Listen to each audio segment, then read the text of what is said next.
Hello viewers, கன்னிராசி நேயர்களுக்கு ஜனவரி 22ஆம் தேதிக்கு பிறகு சில முக்கியமான கிரகங்களுடைய இடமாற்றங்களானது அடுத்தடுத்து ஏற்பட போகிறது.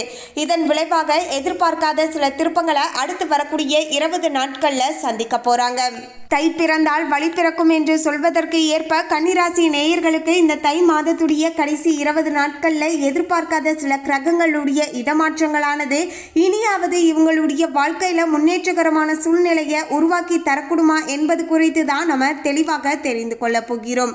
ஏனென்றால் கன்னிராசி நேயர்கள் கடந்த சில நாட்களாகவே அவங்களுடைய குடும்ப வாழ்க்கையாக இருந்தாலும் சரி, அவங்களுடைய தொழில் சார்ந்த வாழ்க்கையாக இருந்தாலும் சரிங்க, ரொம்பவே சங்கடத்தை அனுபவித்து கொண்டு இருக்காங்க அப்படின்னே சொல்லலாங்க. அவங்களுடைய வாழ்க்கையில பாத்தீங்கன்னா அவங்க நினைச்சது எதுவுமே பாத்தீங்கன்னா அவங்களுக்கு சாதகமாக நடந்து முடியாமலேயும் இருந்து கொண்டு இருக்கிறது. அது அவங்களுடைய பர்சனல் லைஃபாக இருந்தாலும் சரி, ப்ரொஃபஷனல் லைஃபாக இருந்தாலும் சரிங்க, அவங்க எதிர்பார்க்கிற சில விஷயங்களானது இன்னுமே அவங்களுடைய வாழ்க்கையில சாதகமாக நடக்காமல் இருந்து கொண்டு இருக்கிறது. இப்படிப்பட்ட சுச்சுவேஷன்ல தான் இந்த வீடியோவை பார்க்கக்கூடிய கன்னிராசி நேயர்களாகிய நீங்களும் இருக்கீங்க அப்படின்னா வீடியோக்கு கீழே எஸ் அப்படின்னு டைப் பண்ணுங்க. இனி வரப்போகின்ற இந்த தை மாதத்திலாவது உங்களுக்கு நல்ல வழியானது பிறக்க போகிறதா, இல்லை என்றால் மீண்டும் ஏதாவது சில சிக்கல்களை சந்திக்க போறீங்களா? மேலும் இந்த சிக்கல்கள் வருவதாக இருந்தால் இந்த சிக்கல்களில் இருந்து எப்படி உங்களை நீங்க தற்காத்து கொள்ளணும், எந்தவித பிரச்சனைகளும் ஏற்படாமல் இருப்பதற்கு எப்படி நீங்க நடந்துக்கணும் அப்படிங்கிற எல்லா விஷயத்தையும் நம்ம தெளிவாக தெரிந்து கொண்டு இனி அதற்கு தகுந்தாற் போல நடந்து கொள்ளலாம். கன்னிராசி நேயர்கள் இந்த வீடியோவை பார்த்துட்டு இருந்தீங்கன்னா ஓம் முருகா போற்றி அப்படிங்கிற இந்த திருமந்திரத்தை கமெண்ட்ஸ்ல 3 முறை டைப் பண்ணுங்க. முருகனின் ஆசியால உங்களுடைய விருப்பங்களானது இனியாவது உங்களுக்கு நடக்க ஆரம்பிக்கும். அதுக்கு முன்னாடி இன்னும் நம்ம சேனலை சப்ஸ்கிரைப் பண்ணலன்னா சப்ஸ்கிரைப் பண்ணிடுங்க. அப்படியே பக்கத்தில் இருக்கக்கூடிய பெல் ஐகானையும் ப்ரெஸ் பண்ணுங்க. வாங்க வீடியோக்குள்ள போகலாம். 22/1/2025 இருந்து வரப்போகின்ற 13/2/2025 வரையிலான இந்த இடைப்பட்ட தை மாதத்துடைய கடைசி 20 நாட்களில் சில முக்கியமான கிரகங்களுடைய இடமாற்றங்களானது ஏற்பட்டு நிச்சயமாக ஜோதிட ரீதியாக கன்னிராசிக்காரர்களுடைய வாழ்க்கையில் இதெல்லாம் நடந்தே தீரும் என்று கணிக்கப்பட்டு இருக்கிறது. கன்னிராசி நேயர்களே, கன்னிராசி அன்பர்களுக்கு இந்த தை மாதத்துடைய கடைசி 20 நாட்களில் அமோகமான பலன்களை பெற்றுக்கொள்ளக்கூடிய வகையில தான் நிலைமையானது அமைஞ்சிருக்குங்க. உங்களுடைய வருமானமானது கணிசமாக உயரக்கூடிய வகையிலையும் நிலைமையானது சாதகமாக அமைஞ்சிருக்கு. தொழில் வியாபாரத்தில் முன்னேற்றத்தை பார்க்கக்கூடிய வகையில் நிலைமையானது இருக்க போகிறது. குடும்பத்தில் மகிழ்ச்சிகரமான சூழலானது உருவாக்கி தரக்கூடிய வகையில் பல நல்ல விஷயங்களானது எதிர்பார்க்கலாங்க. அந்த எதிர்பார்த்த சில விஷயங்களான சாதகமாகவும் நடந்து முடியும். உங்களுடைய ஜாதகத்துல 9ஆம் இடத்துல வியாழன் கிரகம் இருப்பதால அனைத்து விதமான நல்ல பலன்களையும் பெற்றுக்கொள்ளக்கூடிய வகையில தான் நிலைமையானது கன்னிராசி நேயர்களுக்கு அமைஞ்சிருக்குங்க.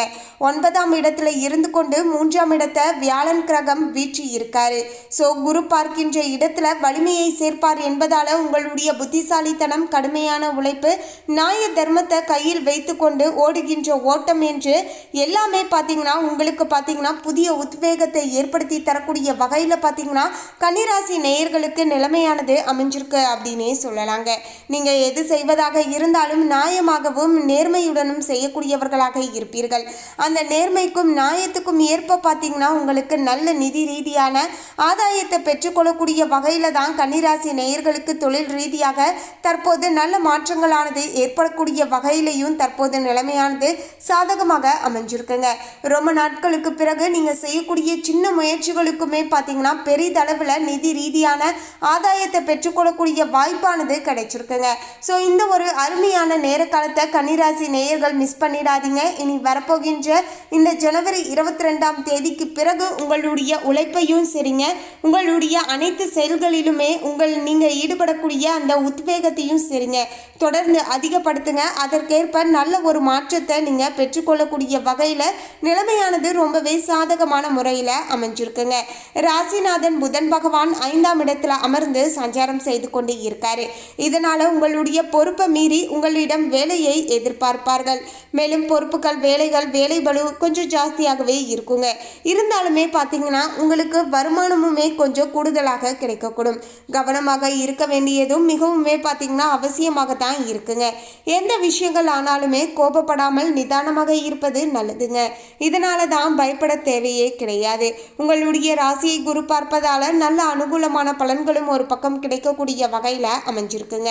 12வது பாவ அதிபதியாக இருக்கக்கூடியவர் சூரியன் 5ஆம் இடத்துல வீற்று இருக்காரு. 12வது இடம் என்பது அயன சயன போக பாக்கியங்கள் உண்டாவதால யோகங்களானது உண்டாகக்கூடிய வகையில் பார்த்தீங்கன்னா நிலைமையானது அமைஞ்சிருக்குங்க. கெட்ட பெயர் வாங்குவது, கஷ்டப்படுவது, தூக்கம் வராமலும் தவிப்பது போன்றவை எல்லாமே பார்த்திங்கன்னா உண்டாகலாம் என்பதால் சில இடங்களில் பார்த்திங்கன்னா கொஞ்சம் பார்த்து நடந்துக்கோங்க. ஏன்னா நீங்கள் நல்லது செஞ்சுருந்தாலுமே உங்கள் மீது தான் பார்த்திங்கன்னா தேவையில்லாத கெட்ட பெயரை நீங்கள் சம்பாதிக்கக்கூடிய சூழ்நிலைகள் உருவாகலாம் என்பதால் கொஞ்சம் பார்த்து நடந்துக்கோங்க. குடும்பத்தில் என்னை யாருமே புரிந்து கொள்ள மாட்டார்களா அப்படிங்கிற மாதிரியான ஒரு மன அழுத்தத்தோடு ஏக்கத்தோடு இருப்பீங்க அப்படின்னு சொல்லலாங்க. இவை எல்லாமே இந்த 30 நாட்களுக்கு மட்டுமே நீங்கள் சந்திப்பீர்கள் அப்படின்னு சொல்லலாங்க. ஏன்னா வருகின்ற நாட்களில் கிரகங்களுடைய மாற்றங்களானது அடுத்தடுத்து ஏற்பட போகிறது. இதனால் கொஞ்சம் கொஞ்சமாக நல்ல மாற்றங்களுமே ஏற்படக்கூடிய வகையில் தான் பார்த்தீங்கன்னா நிலைமையானது அமைஞ்சிருக்குங்க. பிள்ளைகள் சொல்வதை பார்த்திங்கன்னா கேட்பது இல்லை, பெற்றோர்களை மதிப்பது இல்லை. சில குடும்பத்தில் வேற்றுமைகள், வேறுபாடுகள், கணவன் மனைவிக்கு இடையே என்ன முரண்பாடுகள் ஏற்படுவதற்கான வாய்ப்புகளுமே இருக்குது என்பதால் கன்னிராசி நேயர்கள் சில இடங்களில் பார்த்திங்கன்னா விட்டு கொடுத்து நடந்துக்கணுங்க. குறிப்பாக கன்னிராசிக்காரர்களுக்கு 5ஆம் இடத்துல சூரியன் செல்லும்போது அவர் நன்மைகளை செய்வார் என்று சொல்ல முடியாது இல்லையா? ஸோ அதனால் பார்த்திங்கன்னா இது மாதிரியான சின்ன சின்ன பிரச்சனைகளானது ஏற்படலாங்க. நீங்கள் சொல்வதை பார்த்திங்கன்னா குடும்பத்தில் இருக்கக்கூடியவர்கள் புரிந்து கொண்டு நடந்து கொள்ள மாட்டார்கள். இதனால் உங்களுக்கு சில இடங்களில் பார்த்தீங்கன்னா மனவேதனையானது ஏற்படக்கூடிய வகையில் சூழ்நிலைகளானது அமையலாம் என்பதால் இந்த விஷயங்கள்லையுமே கூட கொஞ்சம் விழிப்புணர்வுடன் நடந்துக்கோங்க. ஏன்னா எல்லோருமே நம்ம சொல்வதை கேட்டு அப்படியே நடந்து கொள்ள மாட்டார்கள். அதாவது நம்முடைய குடும்பத்தில் இருக்கக்கூடியவங்க நம்ம நெருங்கினவங்க மட்டும்தான் நம்ம சொல்வதை கேட்பாங்க. ஆனால் கன்னிராசி நேயர்கள் இப்போது இருக்கக்கூடிய சுச்சுவேஷன் என்னன்னா எல்லோருமே நம்ம சொல்கிறத கேட்கணும் அப்படின்னு நினைப்பீங்க. அது தொழில் செய்யக்கூடிய இடமாக இருந்தாலும் சரி, உங்களுடைய வீடாக இருந்தாலும் சரிங்க, எல்லோருமே உங்களுடைய சொல்படி கேட்டு நடந்து கொள்ள மாட்டார்கள் அப்படிங்கிற விஷயத்தை பார்த்தீங்கன்னா நீங்கள் ஃபஸ்ட்டு புரிஞ்சுக்கணுங்க. ஏன்னா அவங்க நம்ம சொல்கிறத கேட்கலையே அப்படின்னு அதற்குமே நீங்கள் தான் பார்த்தீங்கன்னா மன அழுத்தத்தில் இருப்பீங்க. ஸோ இது மாதிரியான சில பிரச்சனைகள் வரலாம் என்பதால் இந்த விஷயங்களில் கொஞ்சம் பார்த்து நடந்துக்கோங்க. 11ஆம் இடத்தை பார்த்து கொண்டு இருப்பதால் கன்னிராசிக்காரர்களுக்கு விவசாயம், இயற்கை சார்ந்த தொழில் செய்யக்கூடியவர்களுக்கு ஓரளவுக்கு லாபமானது இந்த தை மாதத்துடைய கடைசி 20 நாட்களில் கிடைக்கலாங்க. எனவே கன்னிராசிக்காரர்கள் பார்த்தீங்கன்னா விவசாயம் செய்யக்கூடியவர்களுக்கு ஓரளவுக்கு லாபமானது இப்போது கிடைக்கலாம். எதிர்பார்த்த அளவுக்கு லாபம் கிடைக்கல அப்படிங்கிற எண்ணம் இருந்தாலுமே ஓரளவுக்கு பார்த்தீங்கன்னா நல்ல ஒரு நிதி ரீதியான ஆதாயத்தை பெற்றுக்கொள்ளக்கூடிய வகையில் நிலைமை அமைஞ்சிருக்குங்க. 9ஆம் இடத்துல இருக்கக்கூடிய வியாழன் கிரகம் 5ஆம் இடத்தை பார்ப்பதால் வெளியூர், வெளிநாடு பயணம் செல்லக்கூடிய நல்ல பலன்கள் கிடைக்கக்கூடிய வகையிலையும் பார்த்தீங்கன்னா நிலைமையானது அமைஞ்சிருக்குங்க. சுற்றுலா செல்வது, வெளியூர், வெளிநாடு செல்வது, ஆன்மீக பயணம் போன்றவை செய்யக்கூடிய யோகங்கள் இருக்குங்க. ஒரு பக்கம் குரு பகவான் 5ஆம் இடத்தை பார்ப்பது திடீரென்று திருமண வாய்ப்புகளை உண்டாக்கி தரக்கூடுங்க. உங்களுடைய பிறந்த ஜாதகத்தின் அடிப்படையில் தற்போது தசா புத்தியிலையுமே குருவுடைய அமைப்பு சாதகமாக இருந்துச்சுன்னா நிச்சயமாக கன்னிராசி நேயர்களுக்கு திருமணமானது சாதகமாக நடக்க கொடுங்க. இதுவரைக்கும் திருமணம் செய்ய மாட்டேன் என்று அடம் பிடித்தவர்கள் கூட திருமணம் செய்து கொள்ள ஒப்புதல்கள் கொடுக்கக்கூடிய வகையிலையும் தற்போது நிலைமையானது அமைஞ்சிருக்குங்க. நல்ல ஒரு அனுபவங்களானது உண்டாகக்கூடிய வாய்ப்புகளை ஏற்படுத்தி தரக்கூடிய நாட்களாகத்தான் இனி இந்த கடைசி 20 நாட்கள் அமைய போகிறது. உத்தியோகத்தில் ஒரு பக்கம் உங்களுக்கு வேலைப்பளு, பொறுப்புகள் கூடும். சொந்த தொழில் செய்யக்கூடியவர்களுக்கு பொறுப்புகள், கடின உழைப்புகள் போன்றவையின் மூலமாக நல்ல ஒரு எதிர்பார்த்த நல்ல பலனை பெற்றுக்கொள்ளக்கூடிய வகையிலையும் பார்த்தீங்கன்னா நிலைமையானது அமைஞ்சிருக்கு அப்படின்னே சொல்லலாங்க. மேலும் பார்த்தீங்கன்னா 6ஆம் இடத்துல சனி இருப்பதால் மிகப்பெரிய உஷ்ணம் சம்பந்தமான சில பிரச்சனைகள் ஏற்படலாம் என்பதால் கொஞ்சம் பார்த்து நடந்துக்கோங்க. அதிகமாக காரம் சாப்பிடுவதை தவிர்த்துக்கோங்க. குளிர்ச்சியான உணவுகளை அதிகமாக எடுத்துக்கோங்க. பயணத்தால் மகிழ்ச்சி அடைவீர்கள். தொழில் விருத்திகள் ஏற்படுவதற்கான வாய்ப்புகள் ஏற்படும். ஏற்றுமதி இறக்குமதி செய்யக்கூடியவர்களுக்கு, பூமி சார்ந்த தொழில், கட்டுமான தொழில் செய்யக்கூடியவர்களுக்கும் நிறைவான காலகட்டமாகவே இனி அமைய போகிறது.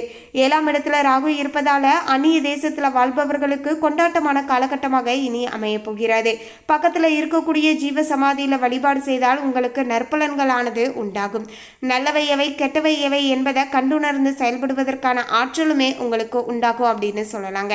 மொத்தத்தில் கன்னிராசி நேயர்கள் பக்கத்தில் இருக்கக்கூடிய முருகன் கோவிலுக்கு சென்று வாருங்கள். செவ்வாய்க்கிழமை தோறும் வெற்றிலை தீபம் ஏற்றி முருகப்பெருமான மனதார வழிபாடு செய்துக்கோங்க. உங்களுடைய வாழ்க்கையில் அதிகப்படியான நல்லதானது நடக்க ஆரம்பிக்குங்க. சில இடங்களில் ரொம்பவே ஜாக்கிரதையாக விழிப்புணர்வுடனும் நடந்து கொள்ள வேண்டியது அவசியம். மேலும் இந்த தகவலை பற்றிய உங்களுடைய கருத்தை கமெண்ட்ல பதிவு பண்ணுங்க. இந்த தகவல் உங்களுக்கு பிடிச்சிருந்தா லைக் பண்ணுங்க, ஷேர் பண்ணுங்க. இது போன்ற சுவாரஸ்யமான தகவலை தெரிந்து கொள்ள சேனலை சப்ஸ்கிரைப் பண்ணுங்க. தேங்க்யூ.